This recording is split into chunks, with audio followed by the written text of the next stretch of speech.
Good afternoon. Good Friday didn't get off to a good start in Lethbridge. Police and fire crews were out early dealing with two separate serious incidents. First, an early morning shooting in the city's downtown. A few hours later, fire ripped through a fourplex in North Lethbridge. Daryl Rummeld has the details in this report. On the curb outside lay the remnants of a typical evening at this local nightclub, a night that would end in chaos. At about 2:30 Friday morning, as Studio 54 was closing, gunshots rang out. A man shot in the torso. As you can well imagine, it was certainly mayhem. The information we received is that multiple persons were in the bar and involved and responsible for a shooting of a individual that was in the bar. The victim, a 30-year-old man, was taken to hospital and immediately transferred by Stars to Calgary, where he remains in stable condition. The investigation is ongoing, but police have reason to believe this was not a random attack. The ongoing investigation has identified certain crime trends that are involved with participants involved so far, and the investigation is determining here that there was no immediate specific public safety factor beyond the fact that there was random bullets going, which is concerning in itself. For police and fire crews, this was just the start of their day. Mere hours later, firefighters were back at it. Leroy Schock was able to capture the flames rising out of a neighboring home at about 5:45. The flame shoots skyward from the First Avenue North home moments before crews arrived to battle the blaze. Within an hour, the fourplex resembles a threeplex. Fire, smoke, and water damage is felt in all four. It was a three-station response. We brought 3 engines, a rescue vehicle, and a number of ambulances to the scene. Firefighters evacuated much of the block for fears of a gas line leak that could put several more properties in jeopardy. Investigators are now combing through the wreckage in an attempt to determine a cause. Fortunately, no one was killed or injured in the blaze. They exited right past the fire, so they didn't take a whole lot with them because it was 6 in the morning, so they were sleeping. Everybody got out safe. Everybody's accounted for so far. On this long weekend, this Good Friday, police and fire officials are left with more questions than answers, but will continue to ask why a night ended in violence and why daybreak left 4 families without homes. Daryl Rummeld, CTV News, Lethbridge. Police have not released names in the shooting. Fire officials peg initial damages to the home at near $500,000. A Medicine Hat man faces several charges after breaking into a home and demanding sex from a teenage girl. The teen's mother chased the man from her Southridge home Wednesday. Police caught him and charged him with housebreaking to commit sexual assault and invitation to sexual touching. He also faces 5 counts of sexual assault with a weapon for crimes that date back to 2008. 32-year-old Sean Gerald Desaru made his first court appearance yesterday. He'll remain in custody until he's back in provincial court Monday, possibly for a bail hearing.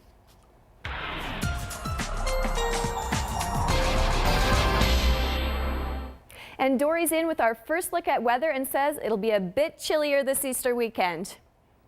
You know, it's not bad overall, Alicia. Right now, we're kind of in the middle of a squeeze play. We've got a system to the west of us, a system to the east. It's going to cause active weather in both those areas. Here, we have a chance of a shower and some cloud cover tomorrow. But when you see the 5-day forecast, you'll see it doesn't look all that bad. I'll have more details coming up. Thanks, Dory. Many families will be getting together this weekend as Christians commemorate the Easter holiday. As Terry Vogt tells us, Stats Canada figures show us that religion and spirituality are still important to a majority of Canadians. In Lethbridge, members of the College Drive Community Church remembered Good Friday by carrying a cross through the downtown, a symbolic event commemorating the crucifixion of Jesus Christ.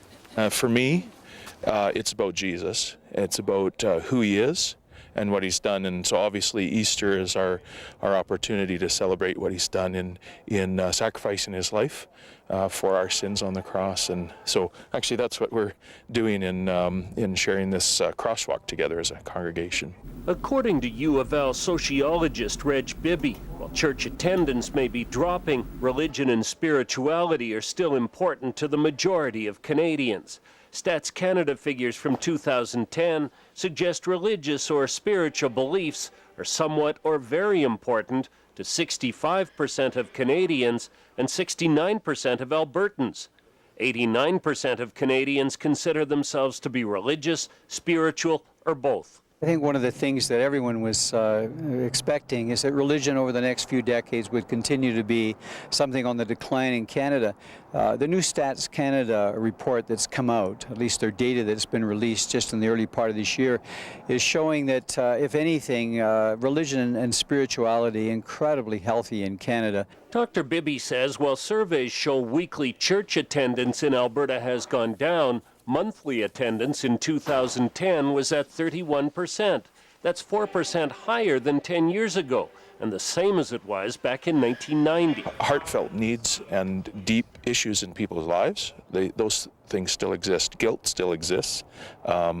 Pain, hurt, that still exists, and people are looking for hope, and I just love to tell people that there's hope in Jesus Christ. Dr. Bibby says with work and other activities filling busy schedules, people are more selective and pragmatic about how they spend their weekends.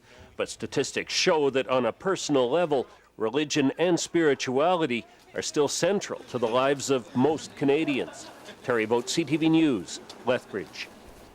And many government services are closed during the Easter weekend. City Hall will reopen Tuesday. The animal shelter will be open tomorrow, but closed on Monday.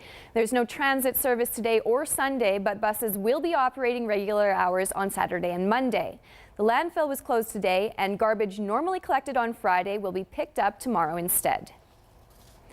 If you're looking for something to do with the family this Easter weekend, you could head to the Galt Museum.